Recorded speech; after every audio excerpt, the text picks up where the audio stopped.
Bonjour tout le monde, j'espère que vous allez bien. On se retrouve aujourd'hui pour le 5e jour de notre défi à tout petit budget. Donc pour l'instant ça va, je tiens bien, j'ai pas acheté de trucs en plus hier, donc ça m'a pas fait dépasser mon budget. On est toujours, je crois que je vous avais dit la somme, je sais plus, à 18,88 €, un truc comme ça. Et voilà, tout se passe bien. J'ai fait une petite liste avec les repas que je vais pouvoir manger au cours des prochains jours. Là il va vraiment falloir que je finisse ma verdure parce que la salade que j'ai ne va pas tenir plus longtemps. Il y a déjà des petites feuilles qui ont commencé à pourrir un petit peu dedans. C'est vrai que c'est le problème de la salade, ça ne se conserve pas très longtemps, surtout celle qui est emballée comme ça, c'est pas ce qu'il y a de mieux en termes de conservation je trouve.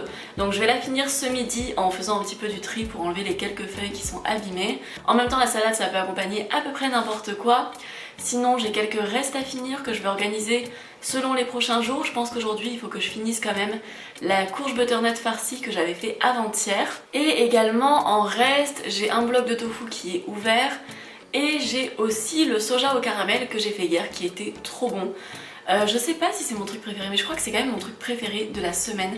J'adore le soja au caramel comme ça. Je préfère avec du seitan ou avec des protéines de pois parce que je trouve ça plus tendre que les protéines de soja, mais c'est déjà vraiment pas mal et je trouve ça impressionnant qu'on puisse faire des repas aussi bons avec si peu d'argent. Vraiment si vous avez un petit budget je vous recommande 1000 fois d'acheter des protéines de soja texturées. Que vous soyez vegan ou pas en fait c'est toujours un truc qui vous réduit votre budget, vous intègre des sources de protéines pour beaucoup moins cher que la viande, ça permet de tester de nouvelles recettes. Si vous n'aimez pas le soja ou si vous avez un tout petit peu plus de budget, je vous recommande les protéines de pois qui sont encore meilleures mais un petit peu plus difficiles à trouver. Alors on va faire le houmous de la crise, donc je vais utiliser la fin de mes pois chiches.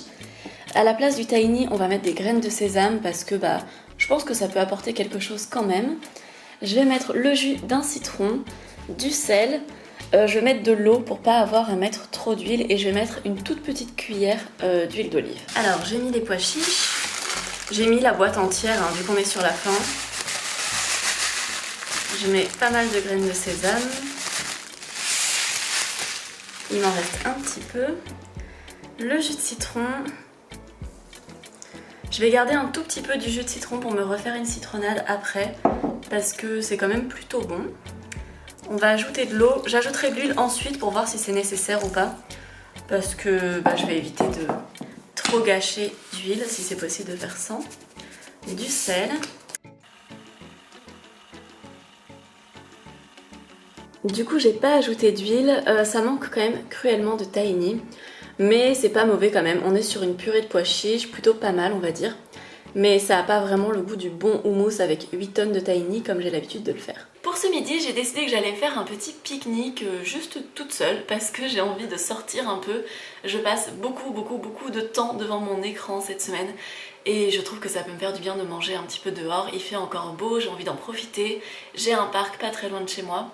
Donc pour ce pique-nique je vais me faire un petit cake à la courgette, une salade composée, enfin ce sera pas une salade composée, ce sera de la salade. Et je vais faire aussi, je vais mettre du houmous dedans pour accompagner mon cake à la courgette. Donc je vous emmène avec moi dans la préparation de ce petit cake. Alors je commence par faire cuire de la courgette. Pour moi la règle dans un cake normalement c'est qu'il faut qu'il y ait un petit truc un petit peu relevé et salé qui vienne donner énormément de goût dans le cake salé. Donc généralement je vais mettre soit du tofu grillé que j'aurai déglacé, soit je vais mettre des petits morceaux de chorizo vegan, oui ça existe, je vous laisse regarder sur internet, ou sinon des tomates séchées ou des olives pour une version économique. Mais là j'ai pas d'olives, du coup ce que je vais faire c'est que je vais cuisiner ces petites courgettes avec du paprika, les déglacer avec de la sauce soja, faire en sorte qu'elles aient beaucoup de goût pour être ce petit élément un petit peu umami vous voyez dans mon cake. Et voilà pour les courgettes, donc j'ai mis du paprika, j'ai mis de l'ail en poudre et de la sauce soja uniquement. Et elles sentent vraiment très bon. Donc on va passer à la réalisation du cake. Alors dans ce cake, je vais venir mettre une base avec 150 g de farine. Ça fera pas un très gros cake, j'ai pas envie d'en avoir 1,5 tonnes.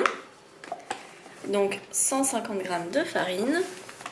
J'y mets un demi-verre de lait de soja, un peu plus qu'un demi-verre, peut-être environ 150 ml. Bon c'est du lait de soja sucré mais ça se sent pas en vrai donc ça va. Je viens mettre du sel, important. Je mets aussi finalement mon reste de jus de citron que j'ai oublié de boire dans la matinée. Comme ça je le mets quelque part. Je mets un petit peu d'huile végétale, l'équivalent d'une bonne cuillère à soupe. Je vais en mettre ensuite une cuillère de maïzena, j'ai pas pris de cuillère. Je disais donc une cuillère de maïzena, une petite cuillère à café bien remplie.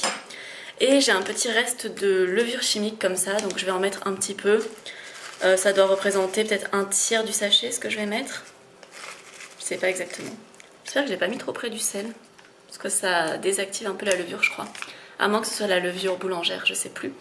Je vais remuer ça et après je mettrai la courgette dedans. Alors je vais le faire cuire dans ce petit plat en verre qui à mon avis est un petit peu trop petit, mais c'est pas grave, on verra ce que ça donne.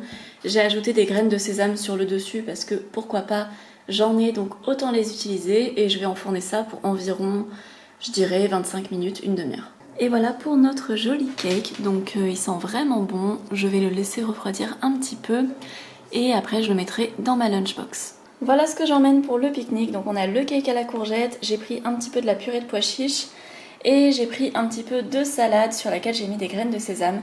Il me reste encore de la salade et j'ai réussi à en sauver une bonne partie, donc on verra quand est-ce que j'en mangerai, j'essaierai de la manger demain.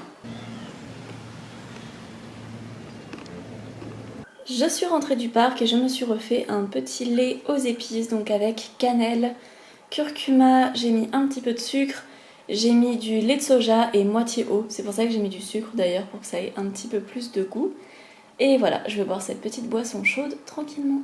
Alors il est 20 h et je meurs de faim, ce soir je finis la dernière petite part de courge farcie et je verrai si je mange quelque chose ensuite, je vous dirai ça.